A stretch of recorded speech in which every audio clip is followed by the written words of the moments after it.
நவராத்திரியை நாளையில இருந்து கொண்டாட போற இந்த நேரத்துல நவராத்திரிங்கிற பண்டிகை ஏன் வந்துச்சுன்னு சொல்றதுக்காக ஒரு குட்டி ஸ்டோரி. மகிஷன்கிற அரக்கன் வந்து பிரம்மனை நோக்கி வர இருக்காரு. பிரம்மனும் அவர் இருந்த தவத்தை பார்த்து உடனே அவர் முன்னாடி வந்து, தம்பி நீ செம்மையா வளர்ந்துட்ட, உனக்கு என்னப்பா வேணும் அப்படின்னு கேட்கிறாரு. மகிஷன் வந்து, இந்த உலகத்துல யாராலையுமே என்ன அழிக்க முடியாத ஒரு வரம் கொடுங்க பிரம்மான்னு கேட்டோட பிரம்மதேவன் செம்ம கடுப்பாயிட்டார். இந்த பாரு தம்பி, அப்படியெல்லாம் கொடுக்க முடியாது, ஏதாவது டேர்ம்ஸ் அண்ட் கண்டிஷனோட நியாயமா வரம் கேளுன்னு. சரி, உலகத்துல இருக்க எல்லாராலையும் என்ன கொல்ல முடியாது, ஆனா பெண்களால மட்டும் என்ன கொண்டுக்க முடியும். ஏன்னா மகிஷனுக்கு என்ன தாட்னா, பெண்கள்லாம் வந்து கொஞ்சம் வீக்கா இருப்பாங்க, அவங்க வந்து நம்ம ஃபைட் பண்ணி ஜெயிச்சிடலாம்னு மகிஷனுக்கு ஒரு தப்பான தாட். பிரம்மனும் அந்த வரத்தை கொடுத்துட்டு போயிட்டாரு. அந்த வரம் கொடுத்தோடனே மகிஷன் போட்டாரு பாருங்க ஆட்டம். பூமியை மட்டும் இல்லாம மேலோகத்துக்கும் போய் தேவர்கள் இந்திரர்கள் எல்லாத்தையும் அட்டாக் பண்ணி டோட்டல் உலகத்தையும் அவர் கண்ட்ரோலுக்கு கொண்டு வந்துட்டாரு. உலகத்துல இருக்க எல்லாருமே செம்மையா டிஸ்டர்ப் ஆயிட்டாங்க.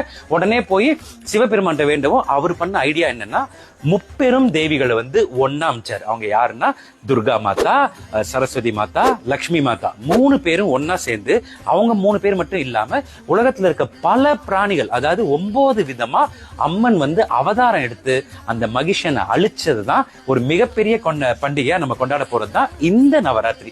சோ நவராத்திரி வந்த கதையை நான் சொல்லிட்டேன். பாக்கி இருக்க இந்த 9 நாட்களும் ஒரு நாளுக்கும் ஒரு வித்தியாசமான கதையும் ஒரு வித்தியாசமான முறையும் இருக்கு. அதை ஒரு நாளும் உங்களுக்கு சொல்லிட்டே வரேன். இப்போதைக்கு நவராத்திரியை செலிப்ரேட் பண்ண ரெடி ஆகலாம். நவராத்திரியை நாளையில இருந்து கொண்டாட போற இந்த நேரத்துல நவராத்திரி